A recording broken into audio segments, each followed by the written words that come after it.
দূর দূর, হঠাৎ করে কেন যে এত চুল ঝরছে বুঝতেই পারছি না। কতদিন হয়ে গেল চুল ওঠা আর থামছেই না। না, এমন হতে থাকলে তো মাথায় টাক পড়ে যাবে। না না না, আজ রাজবৈদ্যের কাছে পরামর্শ নিতে হবে। কি ব্যাপার মহারাজ, আজ আপনাকে এমন চিন্তিত দেখাচ্ছে কেন? জীবনে বড় দুঃখ গোপাল, মন মেজাজ একদম ভালো নেই। সে কি, কি হয়েছে মহারাজ? গোপাল থাকতে দুঃখ কিসের? আর বলো না, মাথার চুলগুলো আজকাল ঝড়ে পড়া পাতার মতো পটপট করে ঝরে যাচ্ছে। আমি তো জানি কেন এমন হচ্ছে, কিন্তু এখনই মুখ খুললে চলবে না। আর একটু বেশি বিপদ বাড়লে তখন মাঠে নামবো। তাই বলুন। এ তো খুব ছোট ব্যাপার, চুল ঝরলে টাক পড়বে, আর সেটা পড়া কত ভালো জানেন? কথায় আছে, যত বড় টাক তত বেশি টাকা। তুমি চুপ করো তো বাপু। যদি টাক থাকলেই টাকা হতো, তাহলে তোমার টাকা কোথায়? যেটা বোঝো না সেটা নিয়ে কথা বলো না। তাই না তাই, মহারাজের ঝরছে চুল, চিন্তার ভাঁজ মাথায়। গোপাল যতই চেষ্টা করুক, চিড়ে ভিজবে না কথায়। উফ, তোমরা সকলে থামো তো দেখি। ও রাজবৈদ্য, তুমি এর কিছু উপায় বলো। আগে মহারাজ, অনেক সময় দেহে ওই লৌহের পরিমাণ কমে গেলে এমন চুল ঝরে। আপনি বরং পালং শাক, ওই কিশমিশ, কলা ও আরো কিছু ফল আমি বলে দিচ্ছি, সেগুলো বেশি করে খান। আচ্ছা আচ্ছা আচ্ছা, তবে তাই করে দেখি।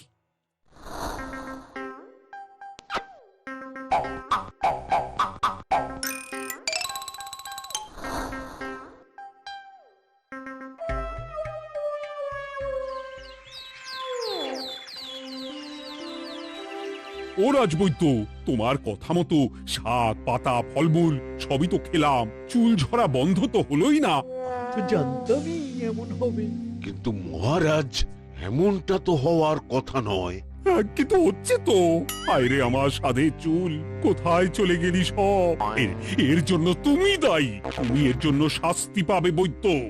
আমাকে আমাকে ক্ষমা করে দিন মহারাজ, এমনটা হবে এ তো আমি ভাবতেই পারিনি। কিছু মনে করবেন না মহারাজ, ছোট মুখে বড় কথা বলছি, কিন্তু সত্যি এখানে রাজবৈদ্যর কোনো দোষ নেই। ওকে শাস্তি দেওয়াটা ঠিক হবে না মহারাজ। দেখেছেন মহারাজ, গোপালের সাহসটা দেখেছেন? আপনার মুখের উপর কথা বলছে। তা বলি, তুমি যখন এতই বোঝো, তাহলে নিজেই একটা আস্ত লোহা খেয়ে দেখো না, তোমার মাথায় চুল গজাচ্ছে কিনা। ঠিকই আছে, এসব মূর্খের মতো কথা কেবল আপনার থেকেই আশা করা যায় মন্ত্রী মশাই। মহারাজ, আপনি বিচক্ষণ মানুষ, আমার শুধু অনুরোধ, আরেকবার ভেবে দেখবেন।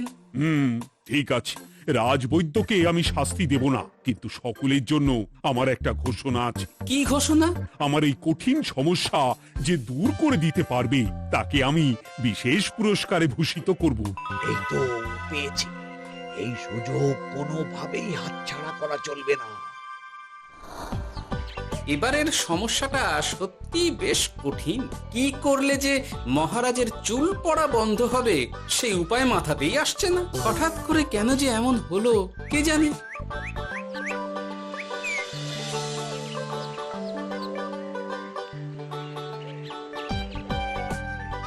ও মা, তুমি এসে গেছো? একটু বসো, আমি তেলটা মেখেই হাত ধুয়ে খাবারটা বাড়ছি। হ্যাঁ, সে ঠিক আছে, কিন্তু তুমি কিসের তেল মাখছো এটা? কি আবার মাথার চুলের তেল? এখানেও চুল, ওদিকে মহারাজেরও চুল ঝরে পড়া নিয়ে আমরা সবাই হিমশিম খাচ্ছি গিন্নি। আরে, মহারাজের অত সুন্দর কালো চুলগুলো ঝরে যাচ্ছে, এ তো ভারী দুঃখের কথা। সে আর বলতে, ওই জন্যই তো আমি বাবা মাথায় এই জড়িবুটি তেল মাখি। এতে চুলের গোড়া শক্ত করে, চুলকে ভালো রাখে, নতুন চুল গজায় সব। হ্যাঁ, কি কি বললে? নতুন চুলও গজায়? সত্যি? হ্যাঁ, বাহ, তাহলে আর চিন্তা কি? আমাকে এই তেলটা একটু দিতে পারবে গিন্নি? মহারাজকে দিয়ে আসি। উনি বলেছেন যে ওনার সমস্যা দূর করতে পারবে তাকে উনি পুরস্কার দেবেন। ওমা, এই তাই নাকি? এই তো দারুণ ব্যাপার গো। নাও নাও নাও, তেলখানা নিয়ে মহারাজকে কাল দিয়ে এসো তাহলে।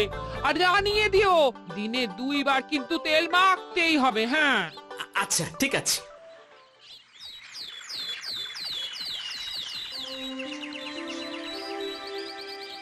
কোনো উপায় খুঁজে পেলে তোমরা? আগে মহারাজ, আমি আপনার জন্য নকল চুল বানিয়ে এনেছি। যতদিন আপনার চুল পড়া বন্ধ না হচ্ছে ততদিন আপনি এটা পরে ব্যবহার করতে পারেন। সে তো বুঝলাম, কিন্তু নকল চুল তো আর আসল চুলে জায়গা নিতে পারবে না বিজ্ঞানী। আসল চুলের কথা ভেবে আমি আপনার জন্য কেশুত্তে পাতা এনেছি মহারাজ। আচ্ছা বেশ। তা গোপাল, খুব তো আগের দিন বকবক করছিলে, তুমি কি এনেছো শুনি? সেটা যথাসময়ে দেখতে পেয়ে যাবেন মন্ত্রী মশাই। এটা জড়িবুটি তেল মহারাজ। আমি এটা আপনার জন্য এনেছি। এতে নতুন চুল গজায় আর চুলের স্বাস্থ্যও ভালো হয়। আমার গিন্নিও ব্যবহার করে এটি, তবে দিনে 2 বার করে মাখতে হবে, তাহলেই ভালো ফল পাবেন মহারাজ। বাবা, তাহলে তুমি কেন মাখো না? আচ্ছা, আপনার সমস্যাটা ঠিক কোথায় বলুন তো মন্ত্রী মশাই? মহারাজের জন্য কিছু আনলেও কথা শোনান, না আনলেও কথা শোনান। সত্যি তো মন্ত্রী, কেন তুমি সব সময় গোপালের পিছনে পড়ে থাকো বলো তো? এরা তো তাও সবাই কিছু না কিছু আমার কথা চিন্তা করে এনেছে, তুমি তো সেটাও করনি। না, আসলে মহারাজ, আমিও ভাবছিলাম আপনার কথা, কিন্তু থাক, বুঝেছি।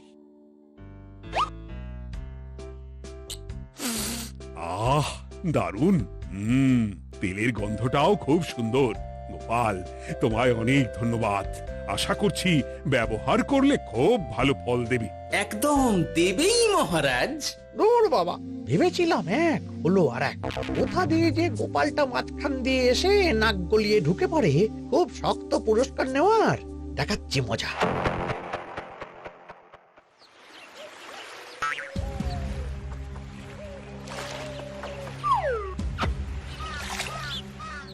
এবারে গোপালের তেল দিয়েই সব কিছু তোলপাড় করব।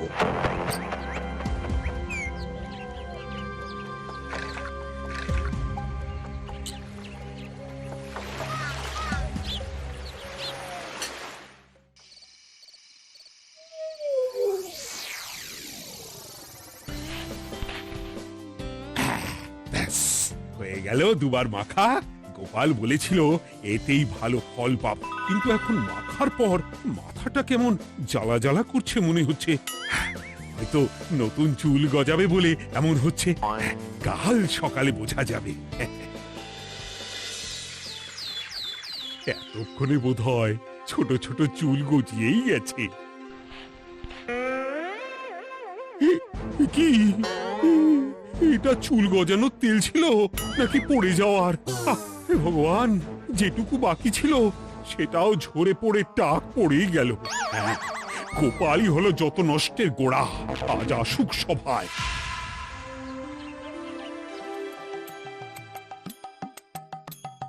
এই যে এখন এলেন উনি।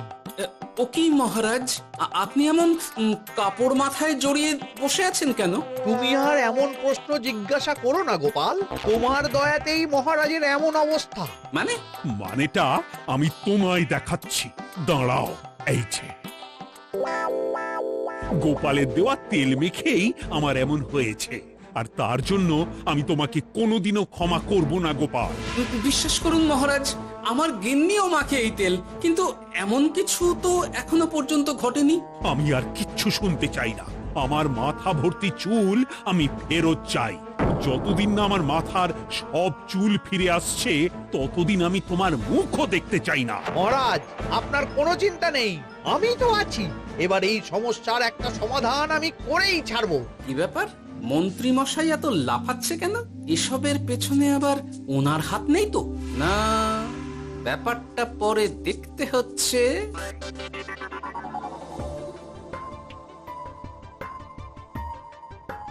আমি বলি কি মহারাজ, এই সময়টা বরং আপনি নকল চুলটা মানে মানে পর চুলা ব্যবহার করুন। হ্যাঁ, অগত্যা, কিছু তো একটা গন্ডগোল আছেই। গিন্নিও তো রোজ মাথায় তেল মাখে, কই এমন তো হয় না। মন্ত্রী যদি কিছু করেও থাকে তাহলেও হাতে নাতে ধরবো কিভাবে?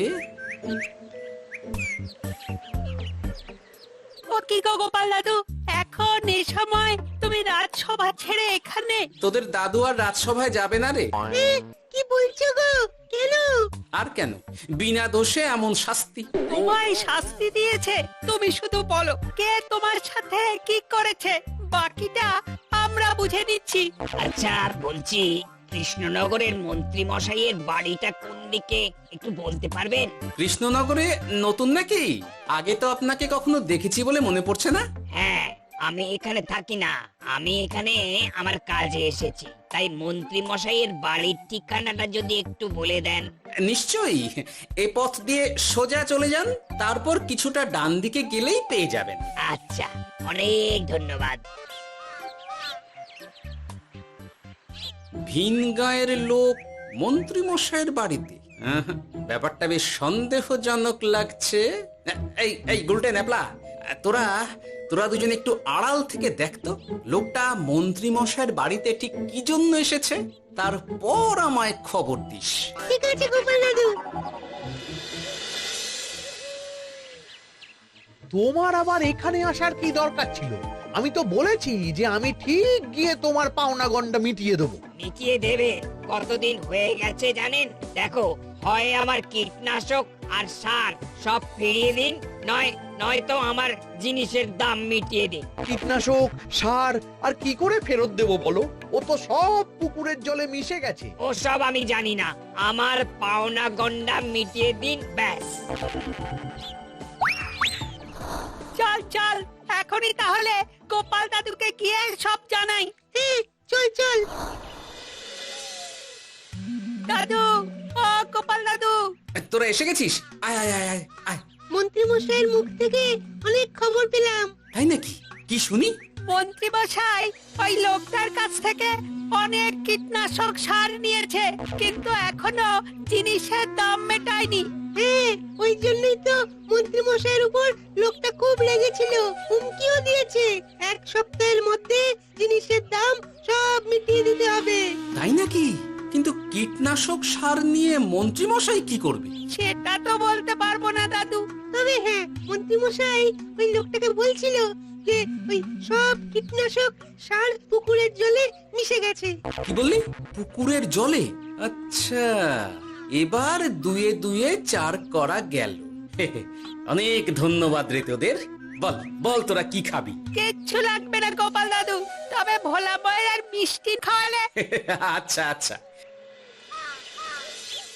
কি করে যে মহারাজকে আসল ব্যাপারটা বোঝাই, কিছু তো একটা উপায় বের করতেই হবে। তা বলি বাবা, রাজসভায় যেতে হবে না বলে কি সারাদিন এইভাবেই শয়নে শয়নে দিন কাটাবেন বাবা? হ্যাঁ, উপায় পেয়ে গেছি। বুঝলে গিন্নি, আমাকে একটা জায়গায় যেতে হবে, বুঝলে? তারপর ওখানে যদি কাজ হয় তাহলে আগামীকাল রাজসভায় আমি যাব। কিন্তু তুমি যে বলেছিলে তোমার এখন ছুটি। হ্যাঁ, কি আর করি বলো, গুরুত্বপূর্ণ একটা কাজ, তাই যেতেই হবে। আচ্ছা যাও। ওই গো বিজ্ঞানী, আরে গোপাল যে, বলো। এই যে বিজ্ঞানী, একটা বিশেষ দরকারে তোমার কাছে এলাম, বুঝলে? হ্যাঁ, বলোই না।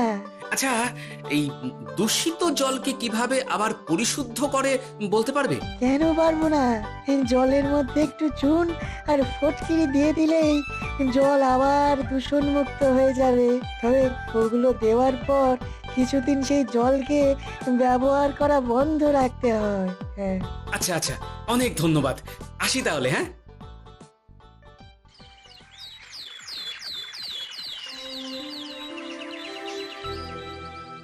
ছায়া পড়েছে, ছায়া পড়েছে, আমি বেশ বুঝতে পারছি তার ছায়া পড়েছে এখানে। কার ছায়া পড়েছে? আজকাল তোর মাথা থেকে অনেক চুল ঝরে পড়ছে, তাই না? আগে হ্যাঁ সাধু বাবা, আপনি একদম ঠিক কথা বলেছেন। ও বাবা, এই আবার কোথা থেকে উদয় হলো? আরে আমি একা গিয়ে সেই স্নানের পুকুর পরিদর্শন করতে চাই। যথা আজ্ঞা বাবা।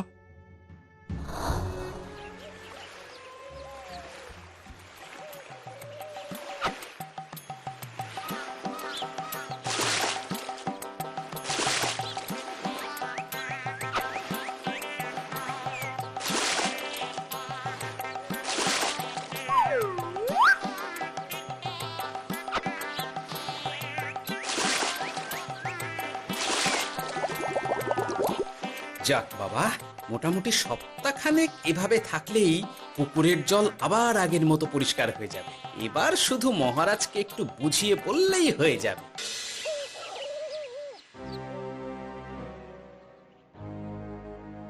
কি বুঝলেন সাধু বাবা? আমার অনুমানটাই ঠিক ছিল। পুকুরের জলে কালো ছায়া পড়েছে, কুদৃষ্টি পড়েছে, তাই এমন হচ্ছে। সে কি? কি কালো ছায়া? যত সব বাজে কথা। জল দূষণ করলাম আমি, আর দোষ পড়ছে কালো ছায়ার উপর। তাহলে এখন কি হবে? চিন্তার কোনো কারণ নেই। আমি মন্ত্রপুত ভস্য ছড়িয়ে দিয়েছি। 1 সপ্তাহ ওই পুকুরের জল স্পর্শ তো দূর, পুকুরের কাছেও যাওয়া নিষেধ। তাহলে এখন মোহরের কি হবে? যথা আজ্ঞা সাধু বাবা। ও কি, তাহলে মহারাজ এতদিন স্নান করবেন কোথায়? সে কথা কাউকে চিন্তা করতে হবে না। মহারাজের ওপরে কালো ছায়া পড়া জল পড়েছে, তাই আগে সেটা শোধন করতে হবে। আমাকে তাহলে কি করতে হবে সাধু বাবা? আমার শিষ্য গোপাল আমাকে আগেই এই বিষয় জানিয়েছিল। আমি তার হাত দিয়েই তোর স্নানের জল পাঠিয়ে দেব। তাই আগামী 1 সপ্তাহ সেই জল দিয়েই তোকে স্নান করতে হবে। কি গোপাল? দেখছো তো মন্ত্রী, গোপাল আমাকে কত ভালোবাসে। আমি ওকে কত কথা শোনালাম, কিন্তু না না না না, কাল থেকেই আমি আবার গোপালকে রাজসভায় ডেকে আনবো। আমি আসছি, আমার কাজ হয়ে গেছে। আর হ্যাঁ, তোর স্নানের পুকুরের চারিদিকে প্রহরীর বন্দোবস্ত কর। কাক পক্ষীও যেন ওখানে প্রবেশ করতে না পারে। আচ্ছা বাবা, আচ্ছা।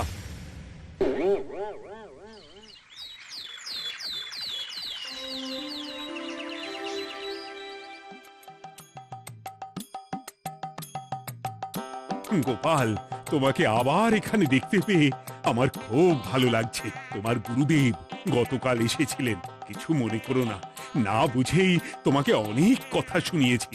না মহারাজ, আমি জানি আপনি আমাকে খুব ভালোবাসেন, তাই আমি কিছু মনে করিনি মহারাজ। এই নিন, আমি আপনার স্নানের জল এনেছি। হ্যাঁ হ্যাঁ হ্যাঁ, দাও দাও দাও।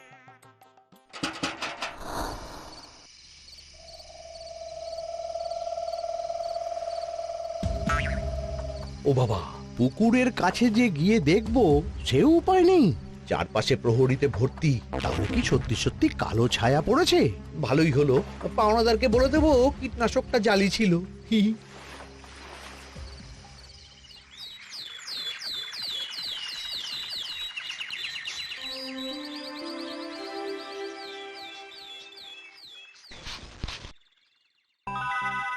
এই তো আমার সেই পুরনো কালো চুলগুলো আবার ফিরে এসেছে।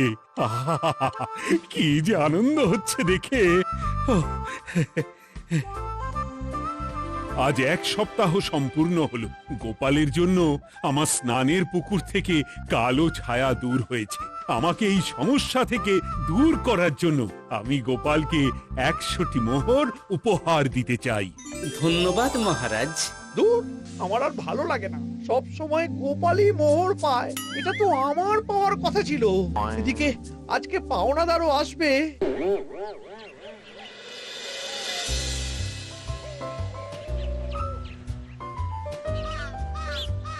গোপাল দাদু, ওই লোকটা এসে গেছে।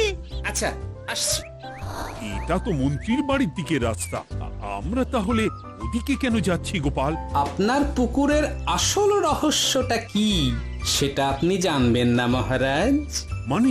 নিজের চোখেই দেখুন, তাহলে বুঝতে পারবেন। আর একটু সময় দাও আমায় ভাই। এমনিতেও তোমার কীটনাশক কোনো কাজের নয়। কি এখন এসব কথা আর একদিনও সময় দিতে পারছি না।